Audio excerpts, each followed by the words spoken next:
Bismillahirrahmanirrahim. Assalamualaikum warahmatullahi wabarakatuh. Halo itu people, balik lagi sama gue SW di sini. Apa kabar kalian semua yang sedang menonton video ini? Semoga kalian baik-baik saja, sehat selalu dimanapun kalian berada. Oke, akhirnya Fulan keluar lagi nih.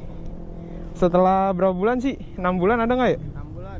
6 bulan lebih lah ini motor kagak pernah dinyalain. Tadinya tuh sampai sarang laba-laba mulu nih dalam mesinnya nih. Dan sekarang kita bawa mau ke BRT ya? Kita bawa ke Sentul langsung, set deh. 80 kilo, nggak nyampe ya, paling 60 kiloan lah. Hari Rabu dapat 1 poin.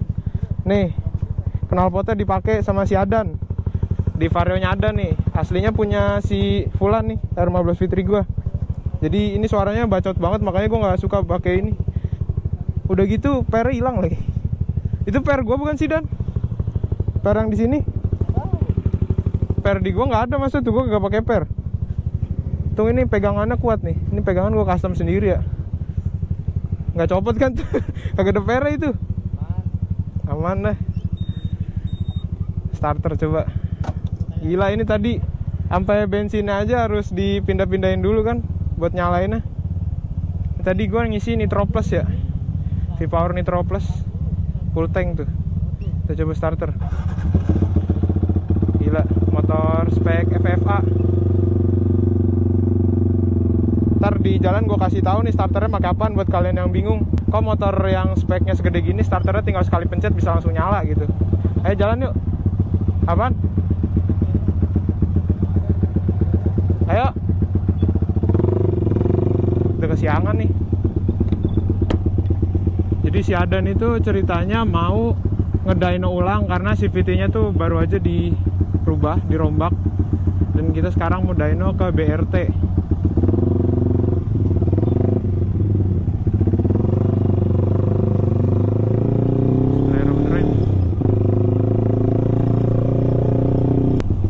Untuk starter gua ini gue pakai starter standar ya.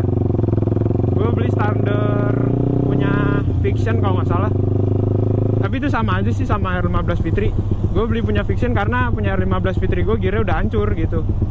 Terus gue ganti punya Fiction gitu. Untuk gearnya gue pakai BRT yang rasionya itu lebih ringan, lebih enteng. Jadi untuk starter itu nggak terlalu nyangkut ya. Muter awalnya itu gampang. Terus untuk one way starternya ini yang penting itu gue pakai punya Making aftermarket dari Malaysia yang pernah gue waktu itu kasih lihat kan. Jadi penting banget itu untuk one way starternya karena yang aftermarket itu pelornya dia jumlahnya lebih banyak, ada yang 5, ada yang 6. Kalau standarnya 3 doang nggak bakal kuat. Apalagi ini spek mesinnya gede banget kan, kompresinya juga gede, suaranya aja santer banget begini. Ya inilah guys ya, gue tuh motor berup stroke up dipakainya ya di jalan-jalan macet kayak gini nih. Gue mau nyebutin yang tadi sih, bahas kenapa motor ini jarang banget gue pakai. Yang pertama yang paling obvious tadi ya, knalpotnya tuh, knalpotnya dipakai sama si Adan di varionya. Jadi ya suara motor gue jadi kayak gini nih, kenceng banget cempreng. Mesinnya gede, knalpotnya lubangnya gede bener. Sakit kuping gue bawa motor ini. Makanya gue dari tadi jalan pelan-pelan gitu. Kalau digas suara teriaknya tuh parah, gak ngotak teriaknya. Itu faktor pertama, silencernya dipinjem si Adan tuh knalpotnya. Gara-gara suara nih. Terus yang kedua, motor ini nunduk guys. Makanya gue seringan bawa Matic, Vario, Aero karena kan nyaman gitu kalau buat macet-macetan. Biar udah gue stroke up juga gue antepin aja terus tuh macet bawa Aero.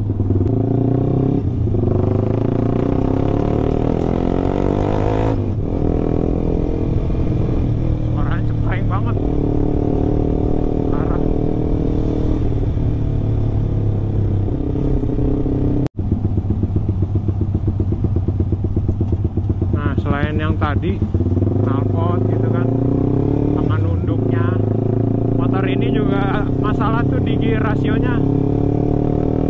Jadi karena gear rasionya itu kan berat, tenaganya itu kegedean.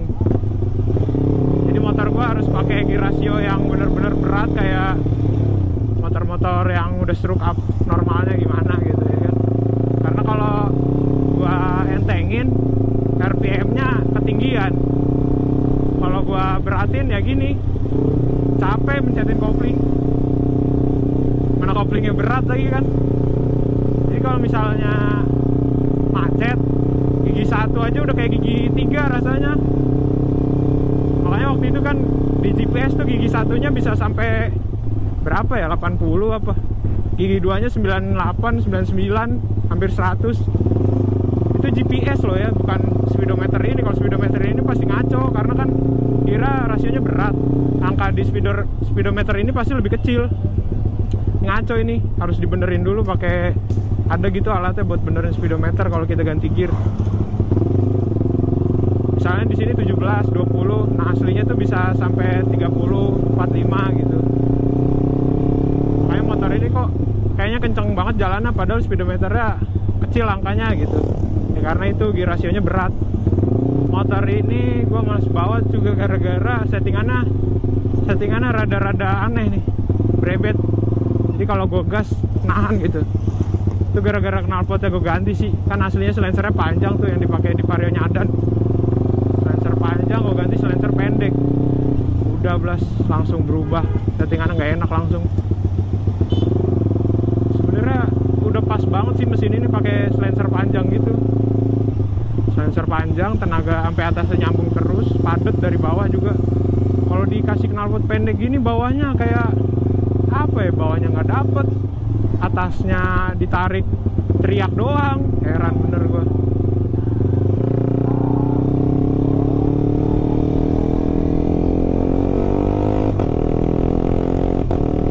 Pakai quick shifter tuh sekali-sekali. Ini quick shifternya masih pakai yang dari ECU BRT ya, yang shift rodnya gue bikin sendiri, sensornya fiturnya dari KS bawaan BRT nih. Jadi quick shifter ini bekerjanya di atas 5000. Makanya gue kalau lagi pelan nggak bisa pakai quick shifter, bisanya dari 5000 ke atas tuh. Apalagi ini kan kira rasionya tadi berat gue bilang, jadi pas 5000 rpm tuh harus udah kenceng banget baru bisa pakai quick shifter.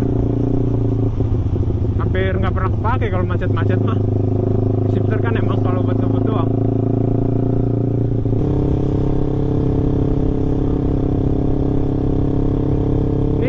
Speedometer 46, aslinya kayaknya 60 nih, 60, 65an. Efek gear rasio nih parah banget emang. Speedometernya jadi ngaco parah.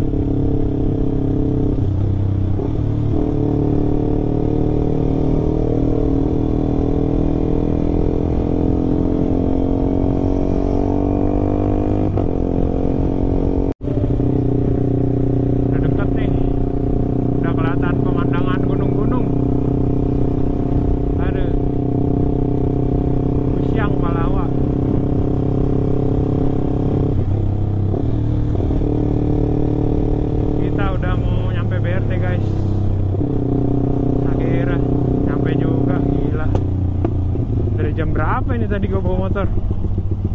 Dari jam 9-an kayaknya. Sekarang udah jam 11, 1,5 jam lah.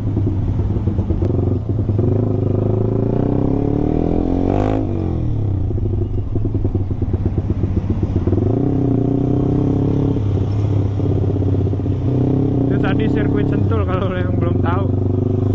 Kali aja kan ada yang nonton dari jauh tuh, dari luar daerah. Yang tadi lurus tuh sirkuit Sentul tuh. Kita ke kiri kalau ke BRT.